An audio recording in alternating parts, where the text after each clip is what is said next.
Like it's as hardcore as like Gigi Allen, but it's in a cardigan, Right, Yeah. right. which makes it more devastating, and unassuming, Motherfucking goddamn orange peel beef.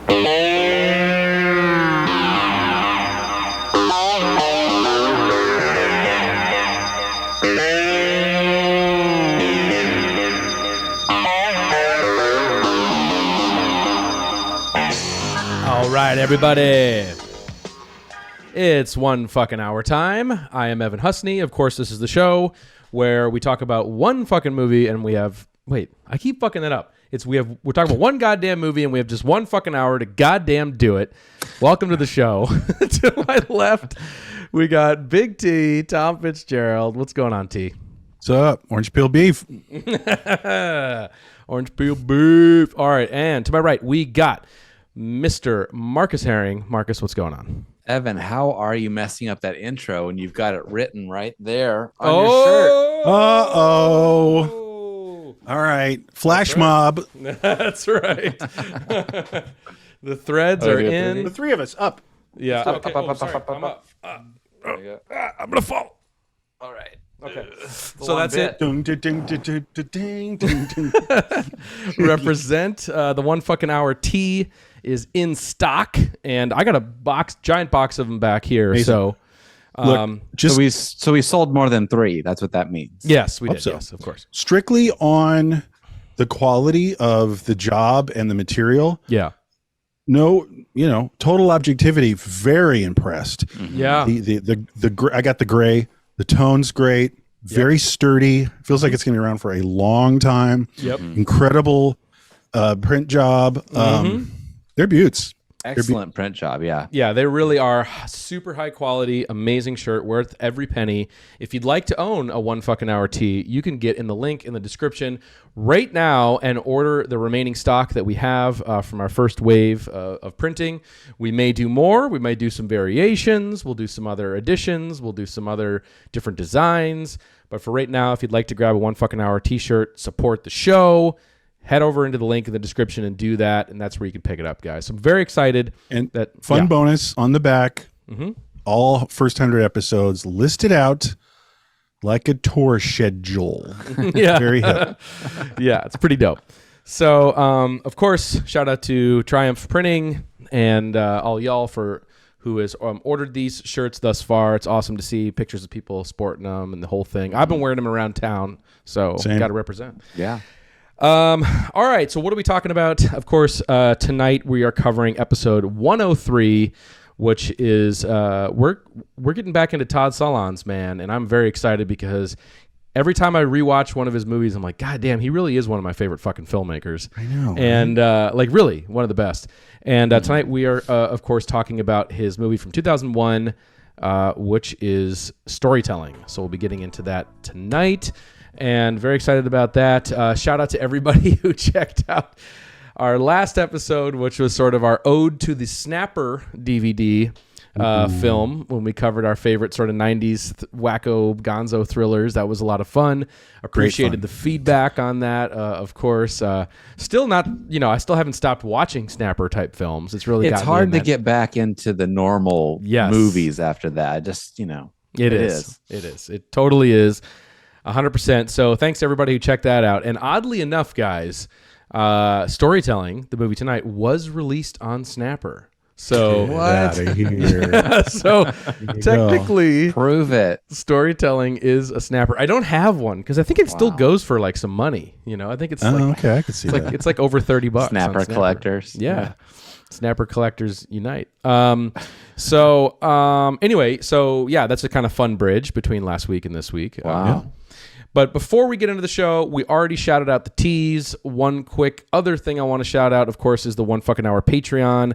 Patreon.com/onefuckinghour is where you can sign up for just $5 a month and get instant access to all of our bonus episodes, our feature-length audio commentary tracks, and you get 24 hours advanced access to all of our episodes. And of course, it's a great way to support the show if you like supporting what we do. So that's a good way to do it. If you prefer to have all your content live on fucking YouTube, you can scroll underneath this video, click the join button, and become a Moman of the YouTube channel. Same perks, same dollar price point, same shit. So we appreciate you either way. And we're gonna have a new call it bonus. Special People's Club, or isn't that what it was? Like It was the Special People's. I think the Patreon is Special People's Club, okay. and then the Moments are on YouTube. So that's kind of how we separated there. But yeah, and we have a new bonus episode dropping. But there's some travel that's kind of getting in our way. Tom, you're coming my way, or my way or the highway, right? Soon. I am, and well, it would be just about impossible to do Yeah. our high concept bonus Yeah. whilst traveling. Yes, I know. It's not going to happen. Yeah, but, so- but then right after we'll do it. It's going to be great fun. Who knows? We might wander into a theater. We might, Something might happen. Yeah, fair enough. something could happen. Anyway, Something could happen on the road. We don't know. anything. Anything could happen. So, yeah, so that's all in the works. But anyway, patreon.com/onefuckinghour or click the join button. Become a moment. All right, guys, should we get into the main program for tonight? Yeah. Are you guys ready to do this? All right, let me just make sure everything here is on the up and up here. 1 second. All right, I'm going to start the clock. Where's the clock? So you think I'd have all the stuff ready to go. Okay, here we go. All right. Now I'm going to start the clock right. Boom. There we go. Now it's going. All right. And of course, since this was released on Snapper, why don't we read the Snapper description for storytelling? So should be interesting. this is straight from the back of the Snapper.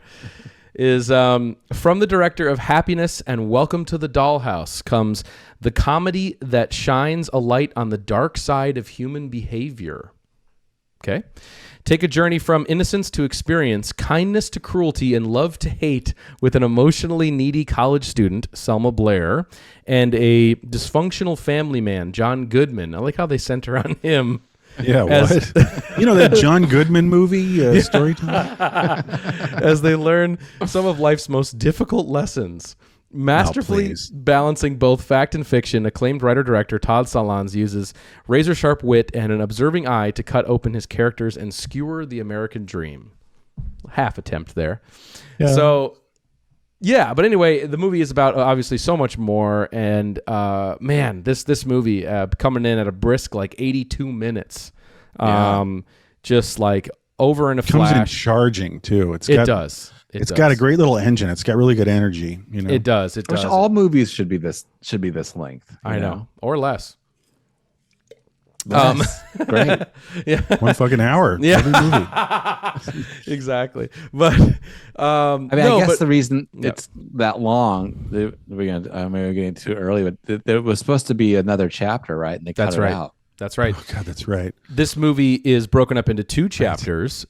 One titled Fiction, which we'll get into, and one titled Nonfiction. Fiction being the Selma Blair half, and then nonfiction being the Scooby sort of Paul Giamatti making a documentary about a high school student half. And this movie, the first thing I think we all zeroed in on when we were watching it is how it is so in the zeitgeist of its time. This movie coming out 2001, probably shot in 2000. I mean, it's like all the references that are in this film. First off, they're talking about Columbine. It's kind of a sociological study in the aftermath of Columbine. In this movie, which probably just happened, less than 12 months prior. They're referencing American Beauty. Which is the same thing, pretty much. Like, yeah, it was like the paint wasn't dry on it being lauded and maybe getting an Oscar, and they're shooting the film. Skewering the American dream, just like the back of the DVD. right. Skewering American Beauty. Yeah, and then Mike. Well, I was Shank- going to say there's other things like in the zeitgeist, like is this going to be at Sundance? And it's like, well, maybe Sundance Channel. Actually, there is some interest from the Sundance Channel. That is so.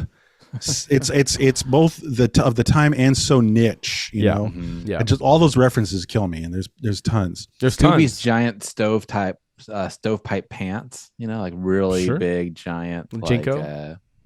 Yeah. Oh, 100%.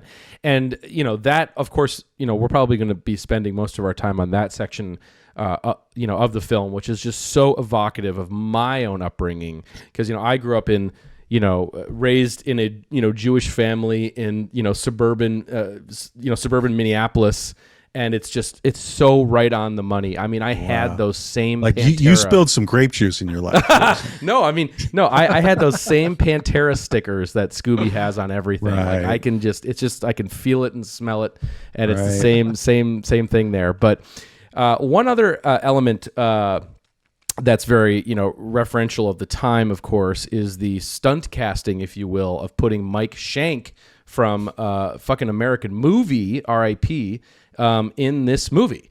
And we have to reference off the top here that, when was it now? Maybe a few years ago, we did 1 fucking hour an American Movie, of course, a very fun documentary from this time period, Sundance All-Star film. And it seemed that Tom, I mean, we've told the story many times on the air before, but take it away. It's like I'm doing a different talk show and telling the same story. Like, yeah. Like, now I'm on Kathy Lee, telling the same story I told Conan. Yeah. Well, whatever. What are we saying? This film is spooky for me because I saw American Movie with a bunch of New York hipsters at the Film Forum when it came out in 1999. Right. And they were all laughing their heads off. And it was incredible that I would see this movie like a year later. And it was this spooky thing where he documented. I don't think I've ever had that happen in a movie where something had just happened to me is being like fictionalized. Yeah, but it did. It's like you and Todd kind of picked up on the same perverse thing about like how American. I didn't say I wasn't laughing at American Movie too. Well, that's true. Let's hold on a second. Yeah, sure. But the idea of like, but I know, yeah, how that movie was being interpreted, Yes. by audiences in metropolitan areas, if you will, right? And I think that's something that, he's keenly aware of exploitation. It's referenced in this movie. Of course, this movie gets into the fact of Paul Giamatti's character, who's sort of this very desperate, pathetic character who's trying to make a documentary film, and he wants to capture the life of teenagers in high school as they're transitioning into college. And he kind of, I think, means well to make a movie, sort of a portrait, if you will, maybe a little pretentious portrait of a student. He almost means too well. Like like the depiction of him is interesting because like you kind of quickly realize he's not doing this for much more than maybe creating some kind of like pablum, some kind of hack piece about like high school kids, like because he doesn't have much more to offer as an artist, the Giamatti character. And it quickly does devolve, since he doesn't really have great insight as an artist. It devolves into just depicting them being buffoonish, the environment, but then he's also cynical because again, it's great the way he establishes the character. The guy is desperate, and he's the clock's ticking and his life is not working out. So what I'm saying is he's got this big motivation and he wants a hit. And so he's thinking, well, I'm not that deep a person and people are responding to this in a certain way, a shallow way, so maybe I'll just go with the flow. And all I'm really elaborating on is like, this feels like so much of documentaries. Yeah. Because documentaries are so huge now, where it's like, just follow what the audience expectation is, which is usually like pointing and laughing. Like, what is that? Tiger King. Tiger King. That's very point and laugh documentary stuff. I thought it was interesting. His like sort of pitch to the principal to shoot, or whatever, he's like, he can't really come up with a good reason for why his movie exists. Anytime he's pitching it to people, he's like, just, it's different being a kid now than it was when I was, maybe. And we'll find out if it is, Yeah.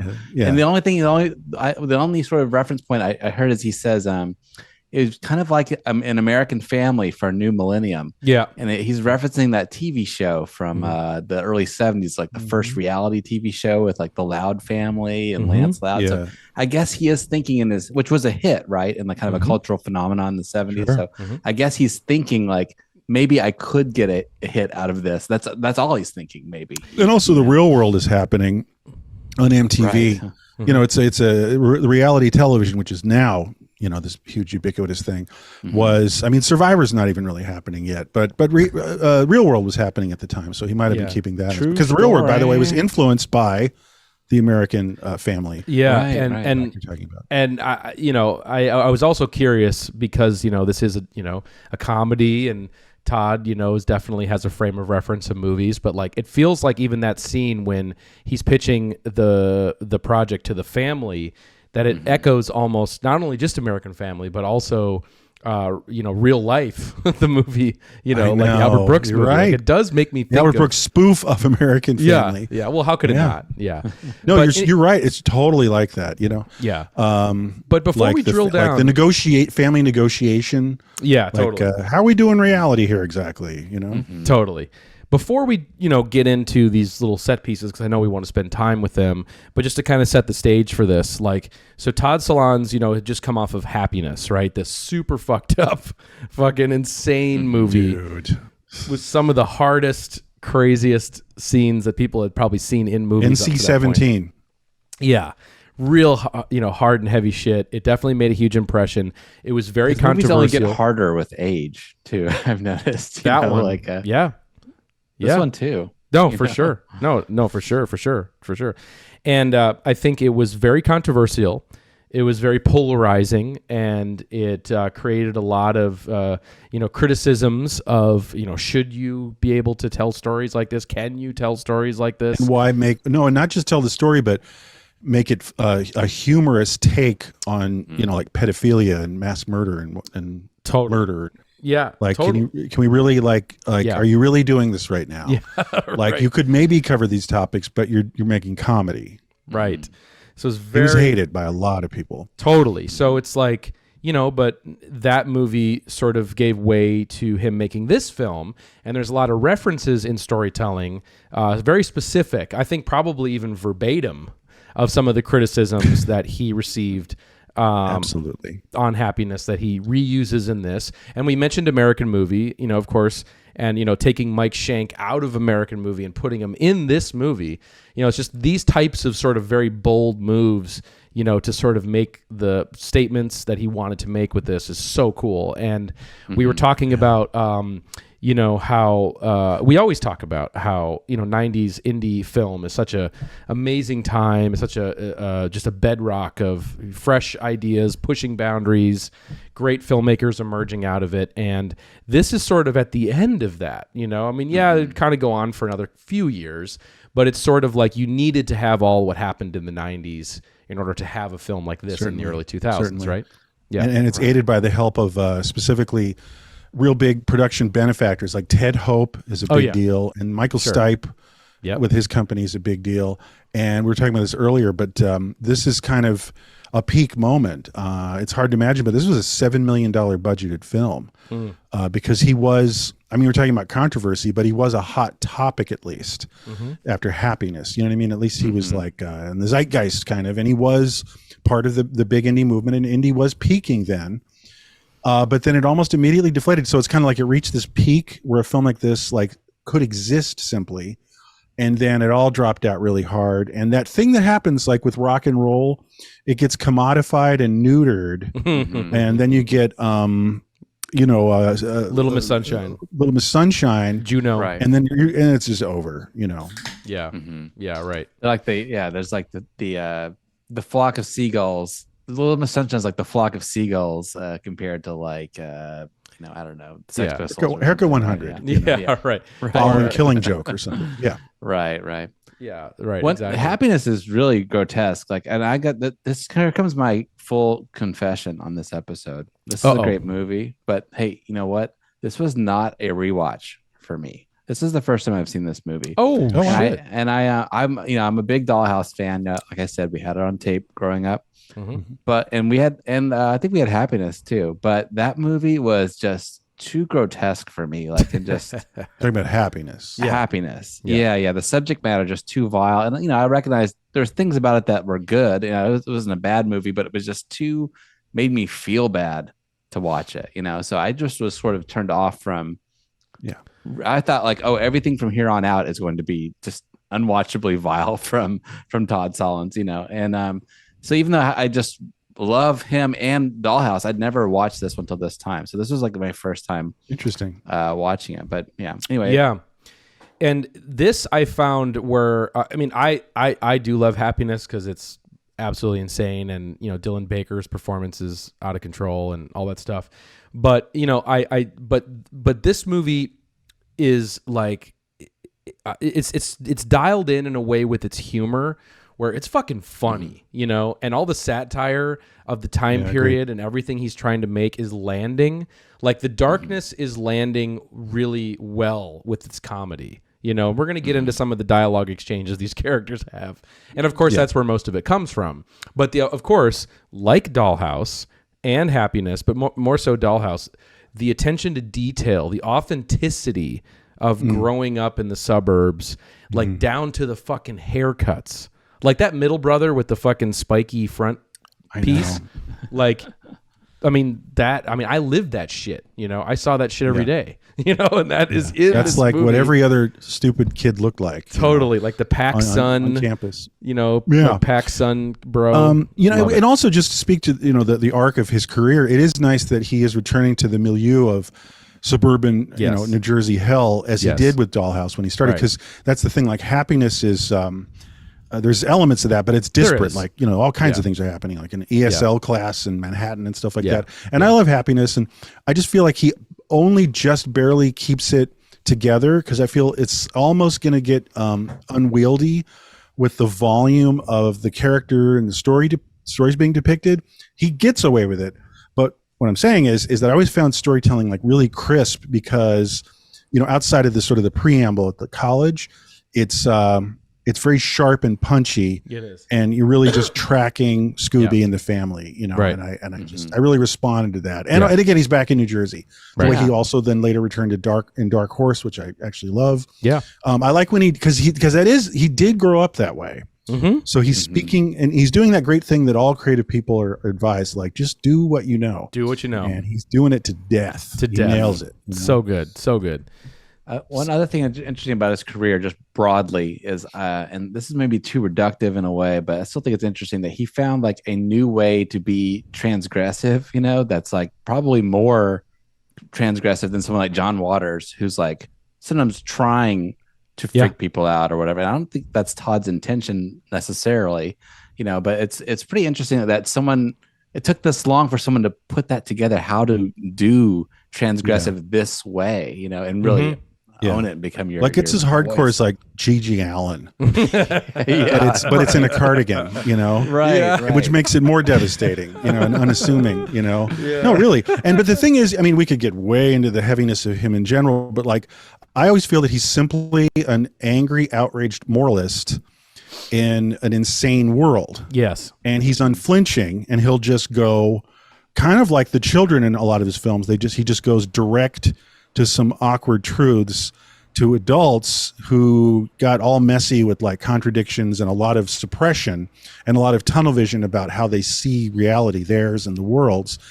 And almost like a child, he just pokes and goes like, well, because of Hitler, we're all here, and they're just like, no, full stop. We can't do this. We can't have this. So that's the way the world is to him. It's just like, we can't have these conversations, Yeah. Mm-hmm. We talk about this from time to time with certain filmmakers, David Lynch, Werner Herzog, this idea of like, to be on that level, you have to be you have to have such a keen eye for observation of humanity and how ridiculous it is, how stupid it is and how it makes no sense. And I think the best filmmakers can really harness that. And he does this in this unique way where it almost feels like a mixture of a kind of daytime soap opera distortion, like that's the lens you're seeing it, or almost like an underground comic. There's a lot of things here that feel like underground comic as well. And that's been said before, which are referenced amazingly in the film. Yes. How about those underground comics? I hate reading. When his counselor goes, "You reading those underground comics?" I just thought that was funny because you really feel like he has like an Robert Crumb influence. Totally. And I think of Dan Clowes too. Dan Clowes, like the moment that really feels like a comic book panel to me because it's so unrealistic is the moment, and we're going to talk a lot about this character, don't worry. But the that shot of Consuela like scrubbing the shit off the floor, but she's like 2 inches away from it. You know, she's so close to it. That would be something that you would see only in a comedy. Well, it's archetypal. It's like here is a bedraggled, like low end of the totem pole in the socioeconomic situation. Yes, an immigrant, like a loser in American capitalist society, and they're toiling and they're sweating, but the grotesqueness is being surrounded by the light laughter of a happy, well-off family who are like walking right past this woman who's older than all of them. Her back hurts and she's just working for them, and I'm sure she doesn't get paid very well. Yeah, oh yeah. It is sickening. It is.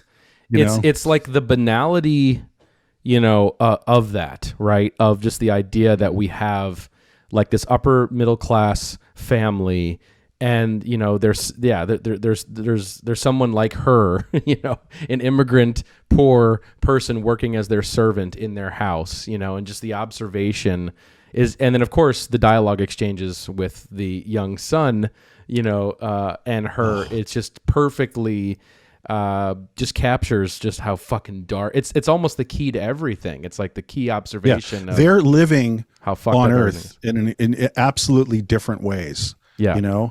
And most of the world is living like her. Yeah. And some people in, the success of America and the West in general don't live like that because they don't have to for all kinds of reasons. And it's just, but it's kind of like we can move on, but it's just like what I like, and almost like the comic book panel thing you're saying is someone might depict just that family and ignore the woman in the corner. Totally. Who is sweating on her knees and cleaning up. And it's like, he goes like, ow, because it's so rich. There's so much there. Right. And there's so much moral outrage that he can get involved in. And of course it's the darkly comic ending. The ending of the film is as darkly comic as any, we're talking, this is a comedy. And when I first saw it, I could not believe the comic wit, the light touch It of does the feel final note of the film. Yeah, it does feel like a final I don't frame. even know what to make of it, but that is, the film ends on a humorous note. Totally. You know what I mean? Yeah, we'll get into that. Let's just so we can like get a little structure.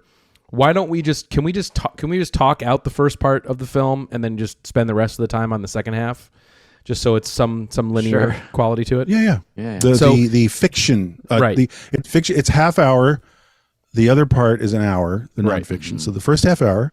Yeah, the first half hour, titled Fiction, is the movie opens up with, of course, Selma Blair acting opposite of Leo Fitzpatrick from Kids, right? That's what people know him from. Leo, from Kids. Yep. And he's playing somebody who's afflicted with CP, and definitely something that's shocking to see by today's standards. It is, because I don't. It's the first. Yeah, it's the first encounter of these two characters. Yeah. And I mean, there's nothing wrong with an actor not being afflicted with cerebral palsy, for instance, and then playing one who is, but it feels, there's almost a glib lightness in the casting of him. Leo's not like a masterful actor necessarily. He's quite good, but he's just sort of doing a mimicry of what someone who has to quickly say, like, oh, this person has cerebral palsy, and he's doing the way a person might sound in an exaggerated way, the way they would have the crooked hand. Yeah. And I was just like, whoa, slow down. It's like the first part of the movie. And again, we were talking about this earlier, like it made me think of how the Elephant Man on Broadway starring David Bowie, he didn't have any makeup and he would just go like crooked hand and slurred speech. And I was just thinking, wow, you're doing that. And it's like, it just felt, it felt like it wasn't being handled with much care, the kind of care that more often these days people try to when depicting people who are not in the same situation in life as you are. Do you think it was like, and it's played humorously somewhat? Do you think on Todd's part it was kind of antagonistic to include that in there towards the audience? Yeah, I do. Like, I'm going to make you feel uncomfortable with this performance. Well, he's also an unsympathetic character. Too much, though. Probably. What's that? Back then? I don't think people thought that you couldn't do that back then either. Maybe. Still, because like I Am Sam, we're living in a post Tropic Thunder world, now, and like and there's a pretty big establishment of like Rain Man or whatever, but now it's like but he's not Dustin Breaking Hoffman. Bad has Breaking Bad has that actor who's playing Walt Jr. who has cerebral palsy, but just like would kind of amp it up a little bit for the role or whatever. Sure. So But at different times, I guess. Well, it's but, like I guess it's like a film like I Am Sam is still like in theaters, where you're seeing, it wasn't out of the ordinary. My eyes rain. I guess what I'm trying to say is, I think just to kind of go quick through the first half, because this is something interesting. He's also not a sympathetic character, right? And he's got a very trite. His writing is very trite, and it's being criticized by the class, and it's like. I think it's also kind of galling because I Am Sam, he's a champion of the human spirit. And this guy's kind of like petty. Yes. And he's kind of not very interesting, and he has trite emotions. Right. And he's kind of pathetic. Yeah. And it's a very uncomfy zone because you don't usually see people who are afflicted with physical maladies who don't represent like the spirit of like the life force, and everything. This guy doesn't. He's very flawed, like everybody else in the film. And doesn't Selma Blair have MS now? Like, isn't that like she does? That's crazy, or something like that. Yeah, I feel so shit. bad for her. It's terrible. Yeah, totally. Well, she's great in this, and she great performance. Yeah, she's great in this, and so she's a college student. And of course, she's dating Leo Fitzpatrick's character Marcus. Shout out, Marcus. That's right. Anytime my name's in a movie, you have to take a shot. And it's this sort of short film is sort of based in a literary class where they read their pieces out loud, and everyone. By the way, set in the 80s. We're talking about how so much of the nonfiction part is so 1999. Like I always forget, the film's set in the 80s. She's got like an apartheid T-shirt, right? Because it's a liberal arts school. They mentioned Benetton, which was like a big ad campaign. I thought that was a nice touch. Oh wow, I didn't even pick up on that. It's set in the 80s. So she has that pink hair, which is so 90s, though. Well, I don't know, whatever. Can't all be winners. But then so they are reading their literary pieces out loud while this teacher is just skewering them in front of everybody and criticizing, and then the students come in and they criticize the work. And of course we referenced this earlier, but a lot of the criticisms, especially of Selma Blair's piece, which we'll get to, are almost verbatim digs at Todd Solondz's work by other critics and other people. Why do people have to be so cruel? Why do people have to be so ugly? Right? About such ugly characters? It's perverted. Right. And callous in their depictions. It's borderline racist, Yeah, exactly. That I think it was a little bit racist. Things like that, or why do people have to be so ugly, so perverted? Why do we even need that in our film? Or using taboo. That could be pull quotes from Happiness reviews. Exactly. Or like using taboo language to shock us, things like that. It's cheap racist. Shock. It's misogynistic. And of course, what's interesting in this film is that Todd concocts a scenario. So then, of course, we follow Selma as character and Leo Fitzpatrick, and they break up, and then she winds up sleeping with the teacher in this really uncomfortable scene. Again, a scene too heavy for even back then, and now unthinkable. Right. They even had to censor it back then, right? That's right. Like a big red box over the screen. It was beyond even NC-17. The thing is, the lore of it is that they were like, you just have to cut this, or you're not even going to get an NC-17. And he said, well, what other solution do I have? And it's like, well, you just like block it. The scene plays, but there's and he did that, and that's he's got this great pissed off energy kind of. Shout out to Steve Albini, by the way, just died. Oh, R.I.P. But like he's like the little guy who's fucking pissed off, and so he was like, I'm not cutting the scene, but I want everyone to be aware of what you guys are forcing this film to be like. Big red rectangle over these naked bodies. And that's a fuck you move. It is. Mm-hmm. It is. And it's a really hard scene to watch anyway without the red box, but then with the red box, it's even, like it's just as like horrible to behold what's happening, like maybe even more so because your brain is spinning off. And you're also hearing her, shouting the N-word to the man. The entire first half of this movie probably wouldn't be made today. No, I don't think so. I don't think so. But it's it's this very sort of aggressive, violent sex scene. Like you said, she's shouting the N-word repeatedly, louder and louder, and then of course at his direction, right? And of course that whole sequence becomes the basis of her short story that she reads aloud in the class, and then of course the students tear it apart as this could not be true, this could never have happened, and and then they look at it through their own lenses of relating it to their own experiences and things, and it just shows kind of how ridiculous that whole process is. And it just got too real for them. And of course, the last line of the first half hour here, this little segment we're talking about, is just, but it really happened, is what she says. Right. Cut. Yeah, exactly. No, actually, and then the last line is the beginning, middle, and end, and then and then it cuts to it's the end of that story, right? Right. I'm sorry. Actually, well, the thing it's also said, the teacher does respond, excuse me, and this actually is important to the film. He says, like, when you make it a work, when you write it out, when you tell a story, it's no longer fact. Right. Because once you start writing, it all becomes fiction.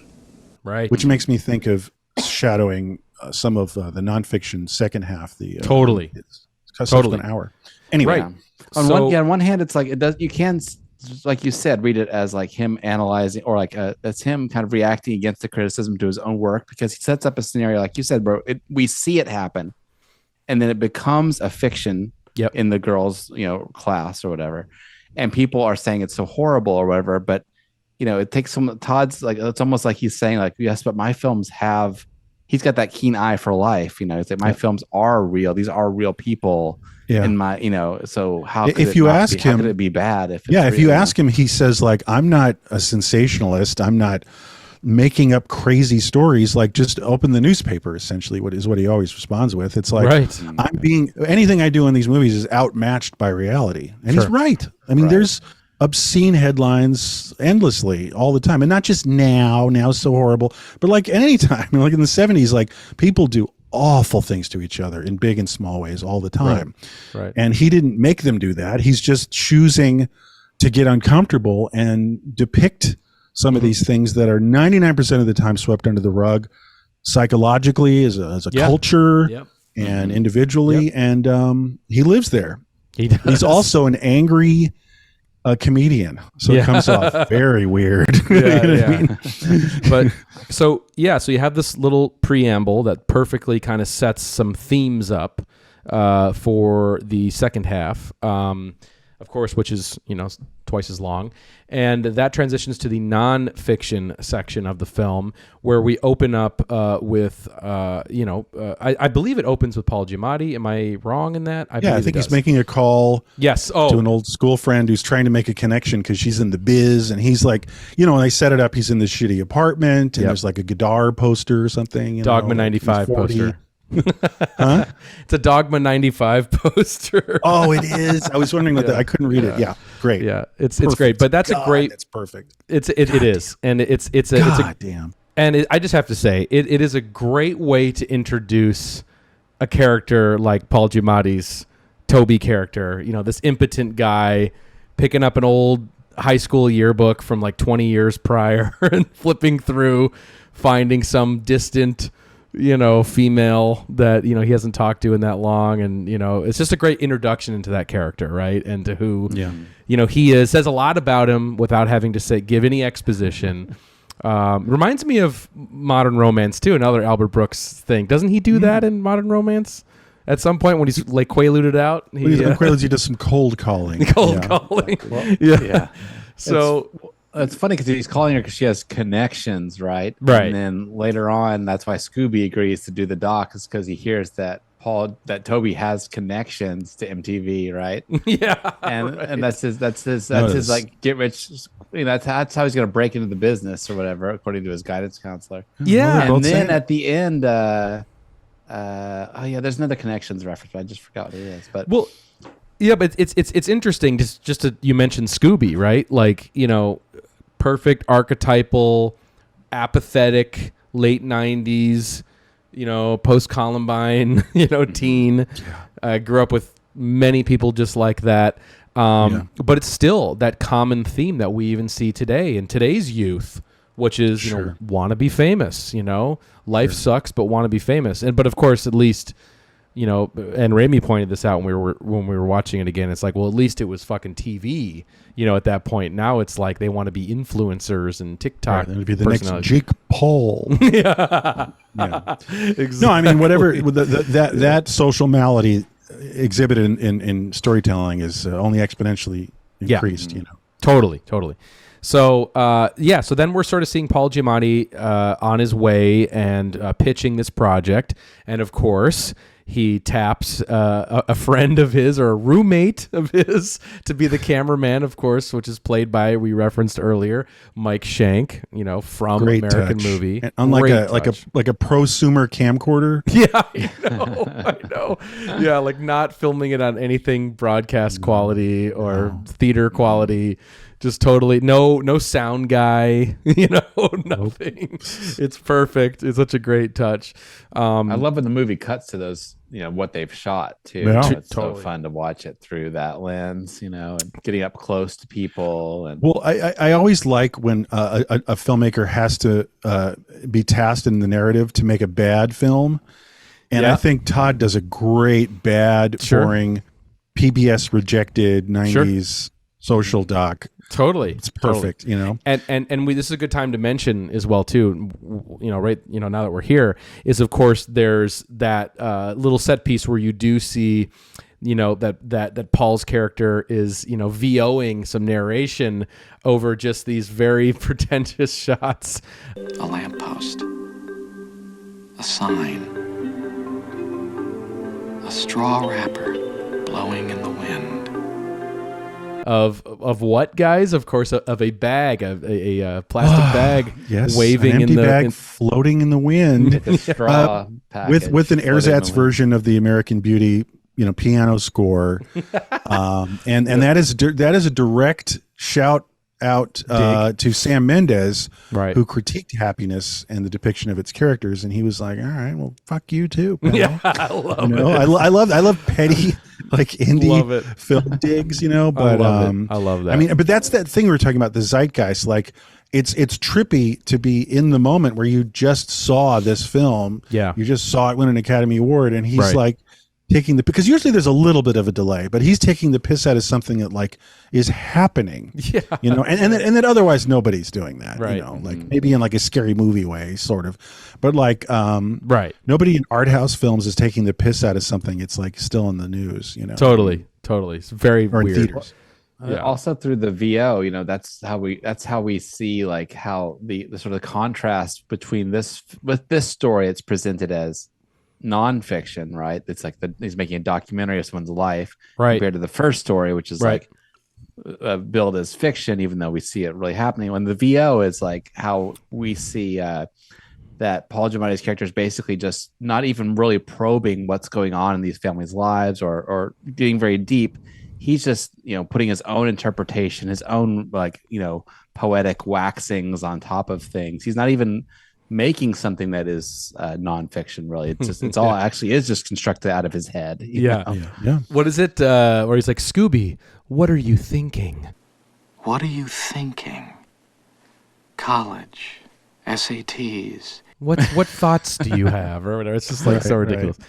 So and if you take a step back, picking Scooby as your lead is kind of ridiculous because there isn't much there to Scooby. Like in a few ways, like he's a nothing in a stoner way, but he's also very shallow, and he wants to I want to be on Conan. Yeah. Like, where do you sign up for the Conan job? Yeah. You know what I mean? Like he's there's not much going on with Scooby, which is another nice thing that Todd does, which is spend time on someone who really doesn't deserve it. That's true. And then the things that are going on with Scooby that are kind of interesting and deep, he doesn't even get a wink of, because Scooby's got that relationship with his friend at school that's kind of closeted gay, and you don't know exactly what's going on there, but like Paul, just goes completely over the head.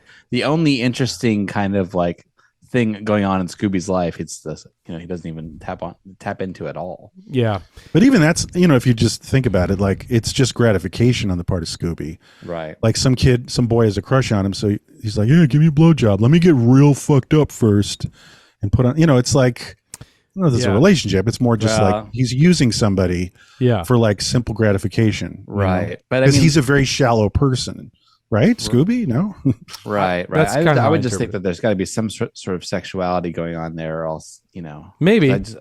I would think. Well, it's very one-sided. Is what I'm saying. Right. Well, I just mean like instead of interest. being laziness or whatever, and pure gratification, that maybe there is some sort of closeted gay thing happening with Scooby. We don't know. Well, his brother certainly have a lot of ambiguity. Think so.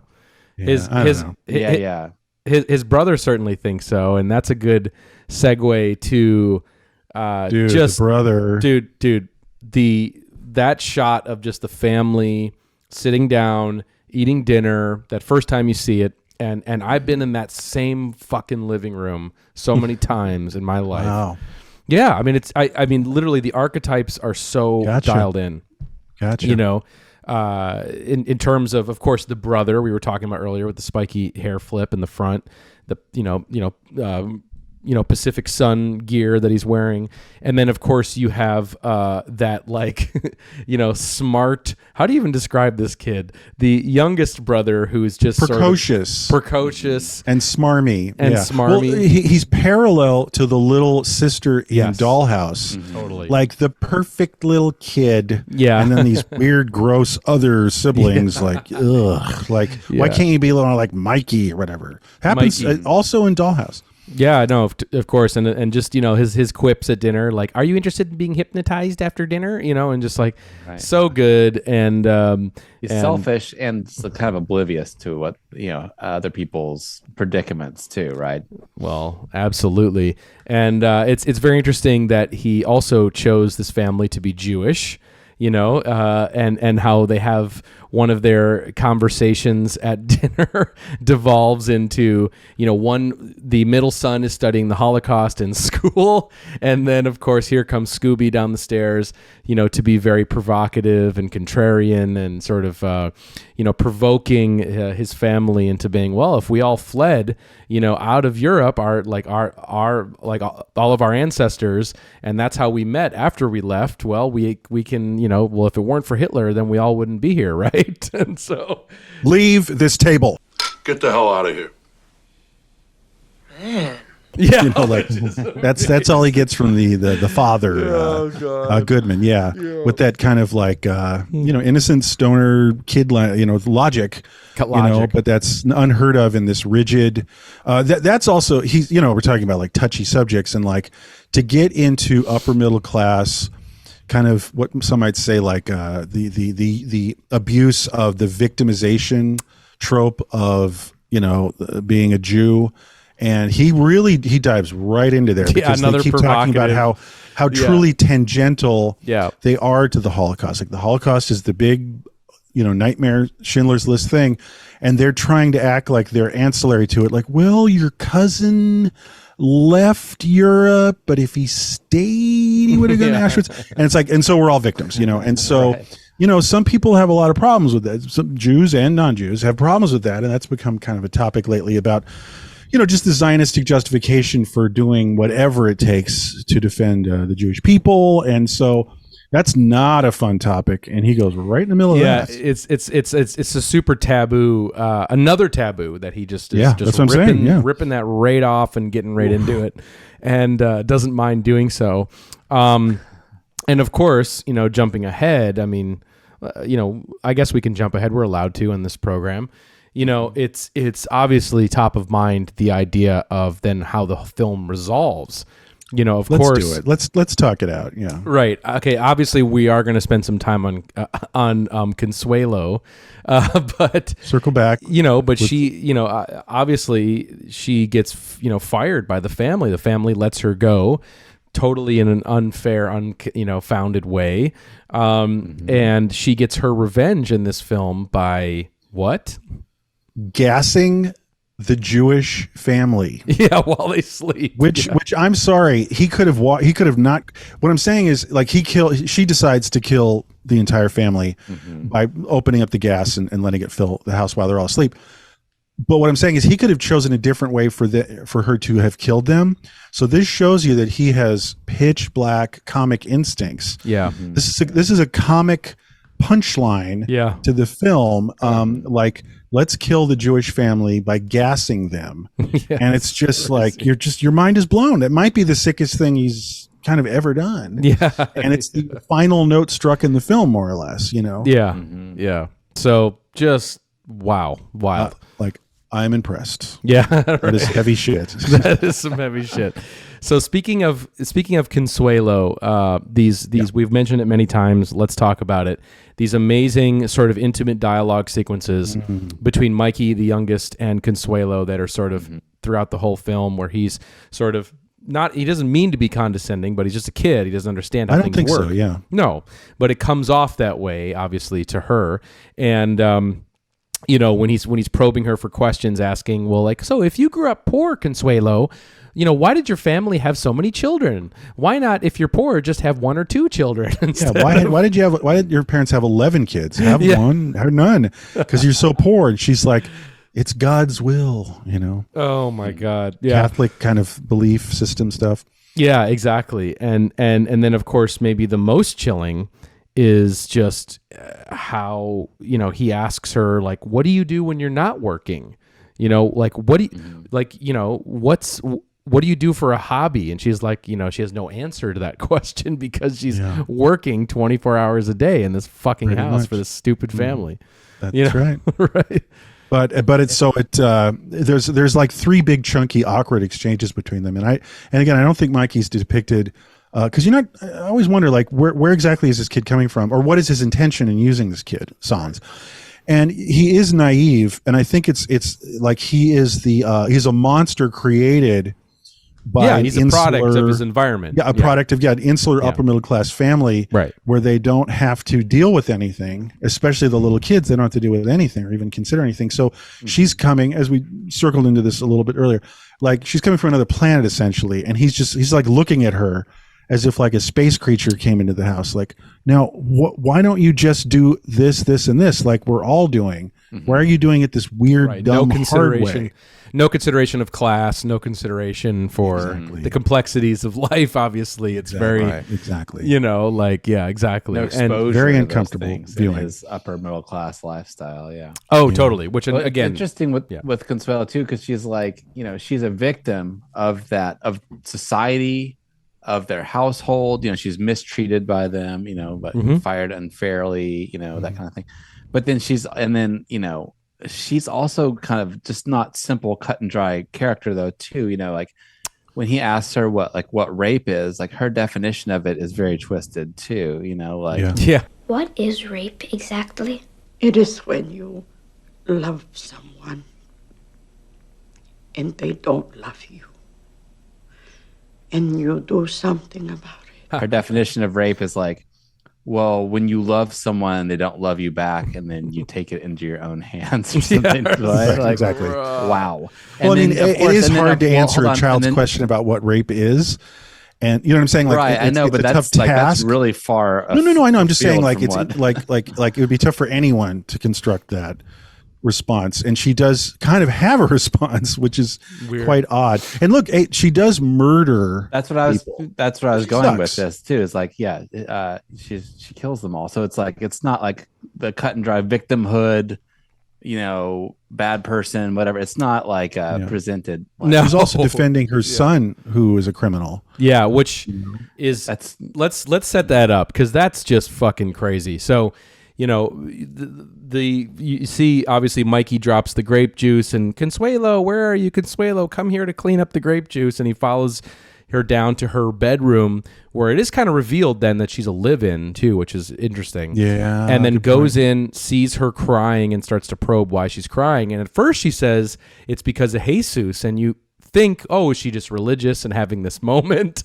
No, it's her grandson, right? Grandson, I believe. Something like that. Grandson or son that was just executed on death row, and having to explain that to this child, and I just got to shout out Mikey here. Maybe my favorite Mikey moment ever is, well, maybe it was for the best, Yeah. Maybe it's for the best. I mean, if he was guilty of doing something wrong, people who are bad should be killed. Yeah. He's like, he's innocent. I know. He's like, well, you never really can know for sure. You never really know. And just, let's carve out a second.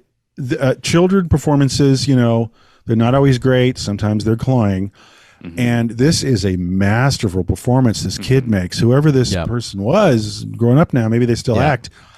Not easy to do. Think about you're a child and you have to like be a person and do a performance. And this kid, I know, nails it. I'm sure through great guidance, direction. Yeah, I think it's another. It speaks to his skill as a filmmaker too, because you can write a bunch of crazy shit, but if you're going to be able to pull it off on screen and like, he gets great performances, great character, great timing, actor, and the kid. But his the way he's directed the kid is very good too. And the kid does some very subtle things, like when he spills the grape juice, he makes like a little gesture that feels super real, you know. Yeah. And then there's another when he's like calling Consuelo, can you come clean up the juice or whatever, and she doesn't respond. He does like a little, like he's kind of like exhausted, but that she didn't come right away. You know, he does like a little snort about it, and says a lot. Just the way that he was able to pack all those little things into the performance. You know, it's very the mannerisms and whatnot. And here's to the kid. One thing we got to say also too. I mean, this maybe also thematically ties in. Maybe it's not so one-to-one to the Holocaust or to Auschwitz, but she does explain that her son was executed via poison gas as well. So there is sort of a tie-in there as well. There's a through line there going. So he's kind of, well, this is the way my son died. Then you guys, we're going to kill you this way. Tit for tat. Right. That's where she got the idea. Right. Right. Well, I know, but then obviously Todd is aware of that. Or both. Yeah. But one thing that is interesting is the idea of exploitation in this. I mean, he is making a commentary on that in this movie. It's a huge part of it. We mentioned it with, the infamous screening, Tom, of American Movie with everyone laughing, and seeing that here, it's like, there's also that scene too, where it's like the family is interviewing, as we mentioned earlier, with Paul Giamatti, and one of the major questions that John Goodman's character has is, how do we know we won't be exploited? Or how do we know we won't be exploited? No, it's true. Yeah. And then, of course, the big payoff in this movie is that Scooby wanders into New York City and wanders into a test screening of the movie and sees everyone's laughing at him, and that also I think is an interesting. They're laughing at him. Yeah, him. Yeah, is a very interesting commentary on what would become way more ubiquitous with YouTube and God knows what else that happened. Reality TV and everything. And it's an interesting sort of look at exploitation, as that would become so much more pervasive in entertainment. And the very last note of the film, actually, in the very last line is Scooby's. And he's, the filmmakers, Giamatti, they're running to the house of death. The only thing that Scooby says is not, "Oh my God, my family died," right? He just looks at Giamatti and goes like, "The movie's a hit." The movie's a hit. And it shows there's something going on here where there's like complicity of those who are the exploited. Mm-hmm. Like Scooby knows that this is transactional. It's like, hey, I want to be on Conan. I want to be famous. Looks like the way to go is to have everybody laugh at me and all these stupid things I say because I know what's up, and this is my meal ticket. And he's like, Paul, this is probably your meal ticket too. If people laugh at us, we're going to be a hit. And that's very American Movie. Like, because remember the director. American Movie was on Letterman a lot, remember? And people were doing a lot of laughing at. Right? The director in American Movie, the guy who, that's right. Coven guy, right. Yeah, Coven guy, Mark Borchardt. Right. Yeah, he became there's a lot of laughing at is what I'm saying. That audience, really it could have been the audience of Letterman with the Coven director as the equivalent to the movie's a hit. And anyway, I'm just saying like there's the layers of the understanding and complicity which allows the exploiters to exist, the exploited being complicit and saying let's play ball because we both win. And that's pretty sick. And that's very interesting. Yeah. I do think there's a lot of self-criticism in the movie. Totally. Too. Like Paul's characters obviously could be a stand-in for Todd at some point. Sure. I think Mikey, the kid, looks almost like a young Todd Solondz, so you could imagine him being a stand-in. Yeah. And then I think even Scooby's kind of quest for fame and, stuff too is a little bit like the fact that he was fantasizing about being on Conan, at least. Well, I was going to say that reminded that's a me huge deal. That yeah. I mean, well, just like Todd was on Conan, like around the time of like Happiness or something, and I wondered if that was kind of the seed that got Conan in this movie, just like Todd's like real life experience, meeting him and being on that show and what it felt like to be there and have people laugh at your jokes and stuff. And some of the lines he's saying on that show are in this movie when he's like, I just want to get regular people off the street, not a special art house crowd. Like that's like a line that Todd says on Conan, and it says in this, Paul's character says in this movie. So there's a lot of, I think there's some self-evaluating going on. Yeah, I will say that Todd has infinitely more integrity than the other people that are depicted in this film, and he's pretty unassuming and doesn't really seek the spotlight that much. He just wants to work, but I think maybe there is a layer, but he's not. I think hungry for fame. I think he's definitely exploring the nature of exploitation, even in his own movies, because it's such a huge part of the criticisms that came before that. And it's interesting that he's exploring that. Two quick things from me, just on some of those stuff that you were saying. That final shot where he's like, looks like the movie's a hit. The timing of that frame.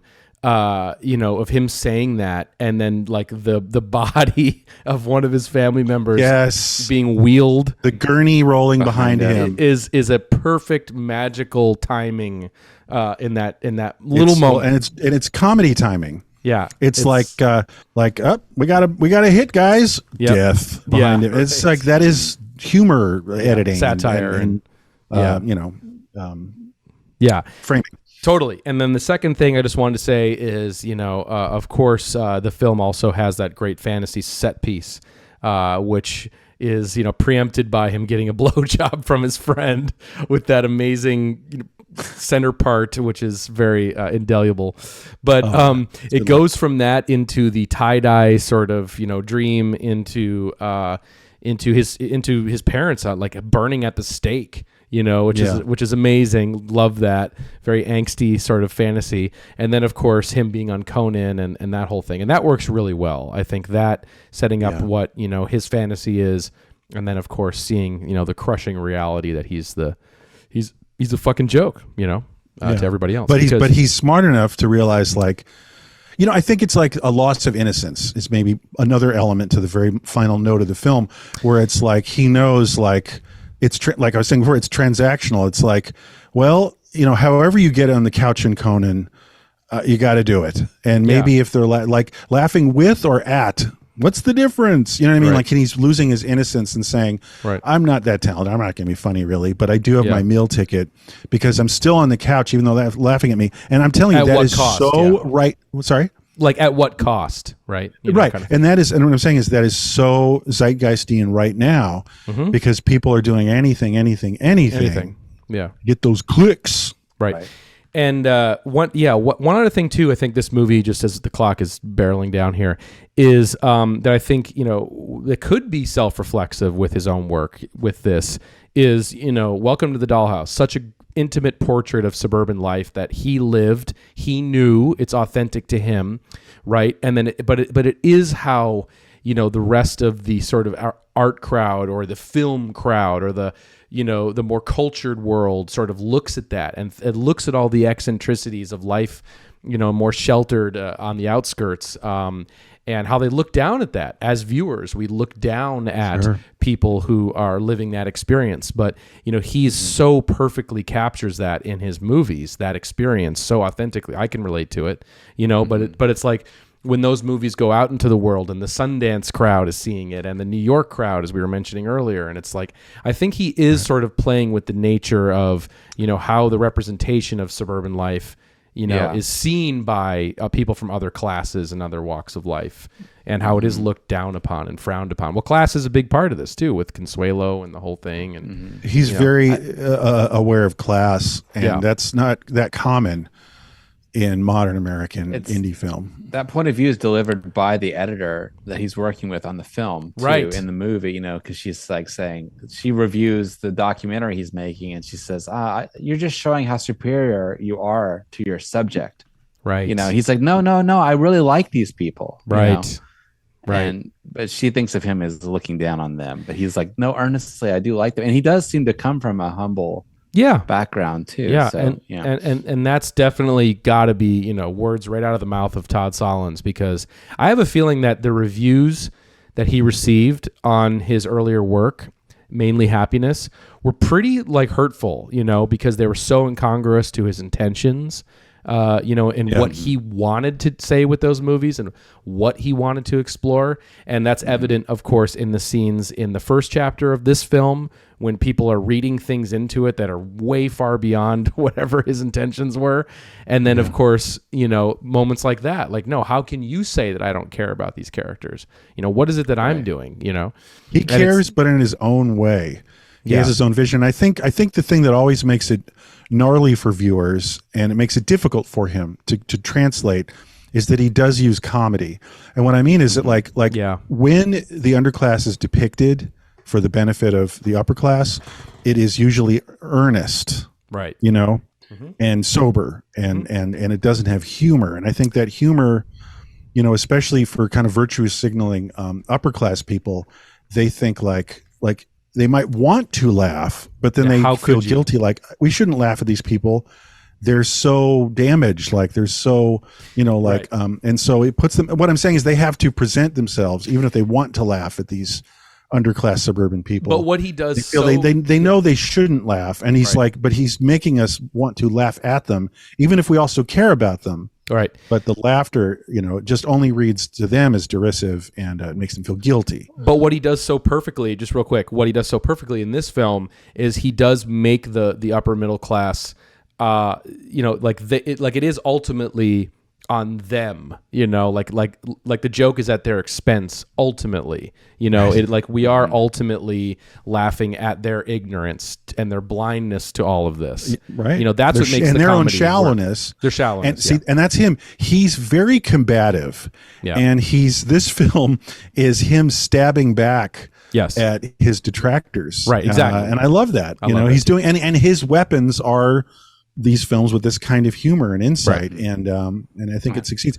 So this is sort of a defensive pushback film, which is interesting in someone's career. You know what I mean? Marcus? Happiness is very combative too, just like trying to do, you know, he was trying to do something that he could get away. He knew that he wouldn't be able to make a movie like that ever again. So he was like, for my second movie following up my hit, I'm going to make something that, like, I'm going to use my position to make something that's kind of interesting to me, that is, you know, referential. Back at I just mean combative is like this film's in like mid fight, like storytelling's in mid back and forth fight. Right. There's a great quote from him that he says, "My movies aren't for everyone, especially people who like them."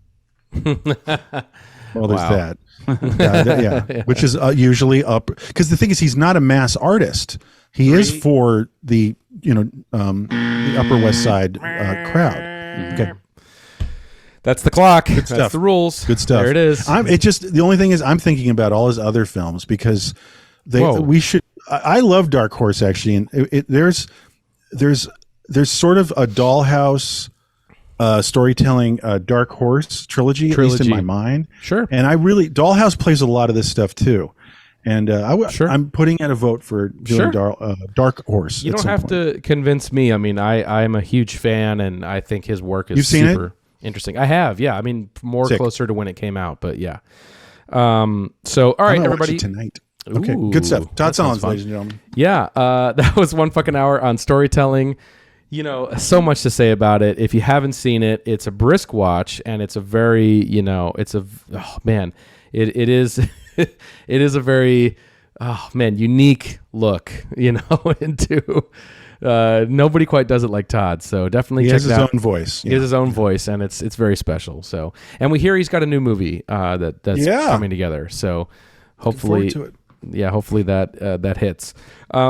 All right, everybody. Well, let's talk quickly about next week, because next week is a special episode because it is Marcus's birthday episode. It's birthday time again. It's birthday time again. And if you don't know what that means, of course, if it is your birthday, you get carte blanche to pick whatever movie you want to cover on the show.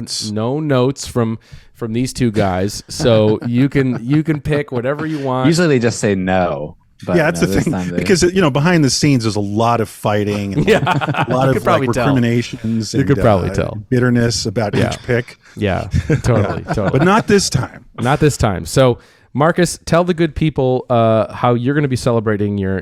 Is this your third birthday episode? Yeah. Wow. Fuck. Yeah. Your third birthday episode. You're 3 years old. Chugging along, man. Yeah. So for my third birthday pick, I picked one. It's very special to me. I'm surprised we haven't done it yet. But it's one of those movies that you think, I don't know, could you really talk about that movie for a whole hour? I mean, it's really good, but is there enough there? And if you're thinking that movie is Slacker, you're right. So that's Richard Linklater's Slacker, not the. Isn't there another one called Slacker? Wait, you're right that there's not enough to talk about for an hour? Is that what you mean? Well, yeah. Well, maybe we'll see.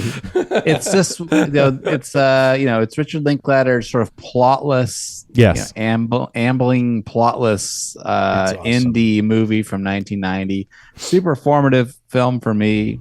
Kind of came at the right time for me, and kind of kicked off my film interest. So big major fan here.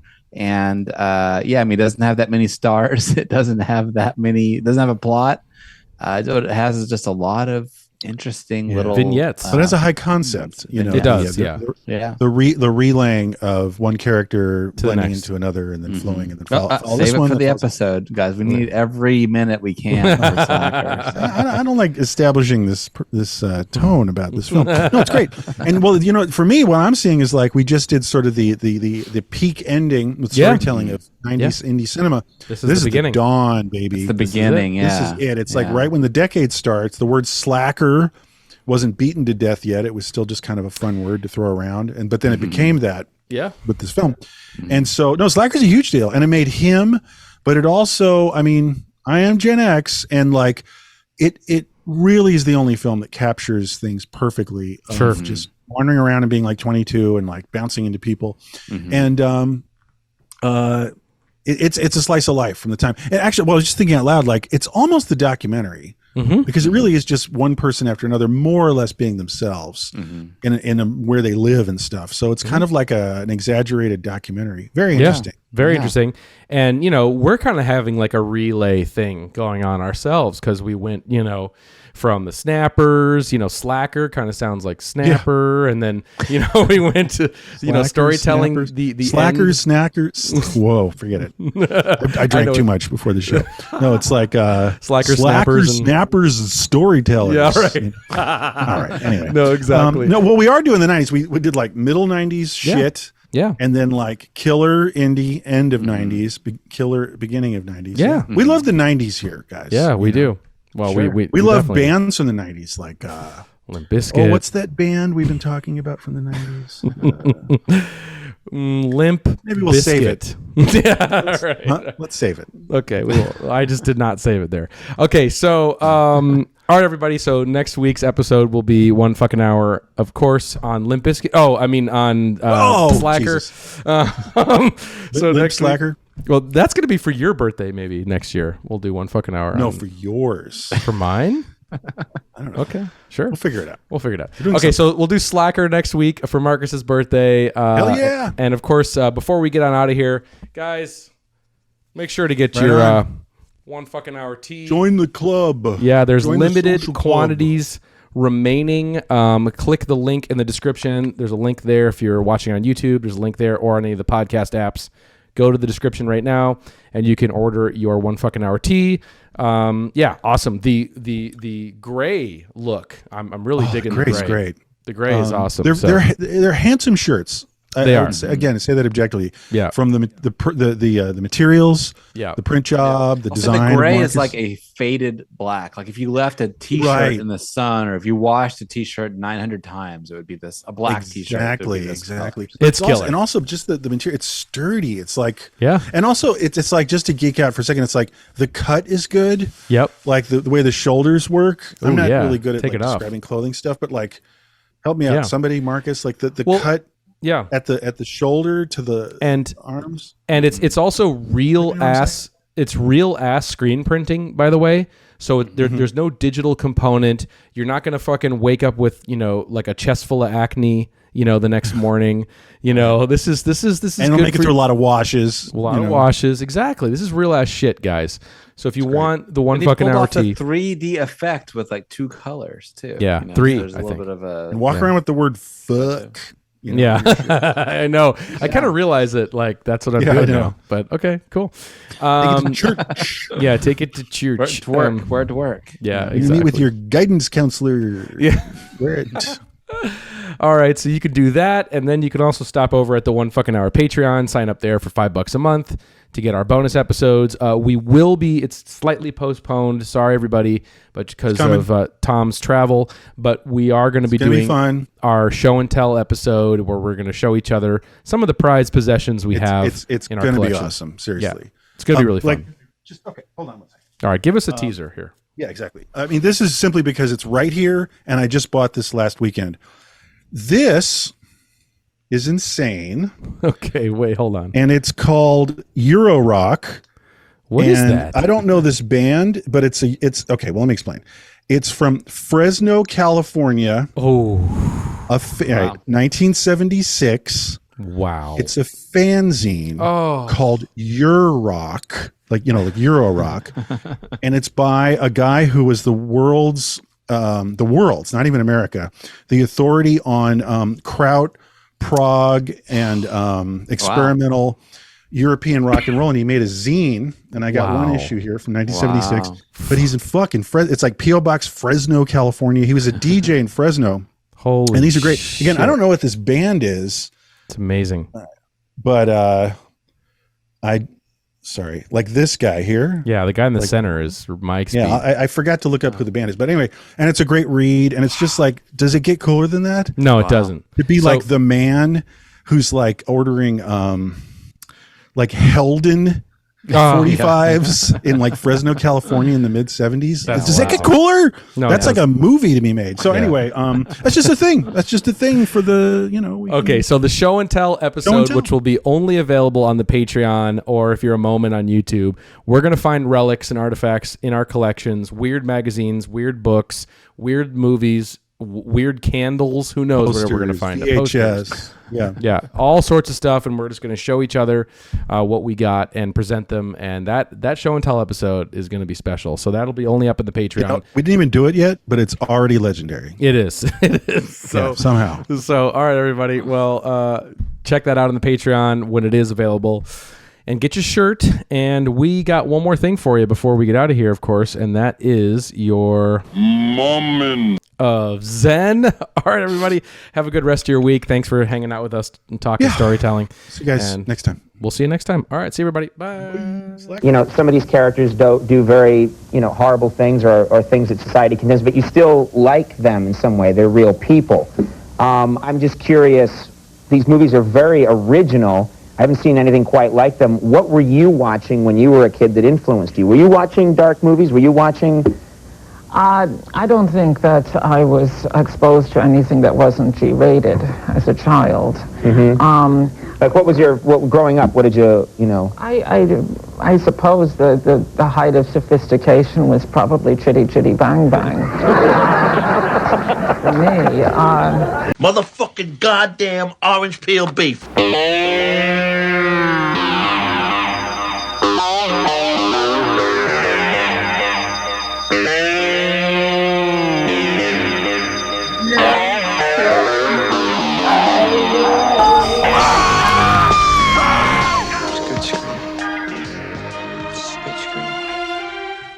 That was wicked, man.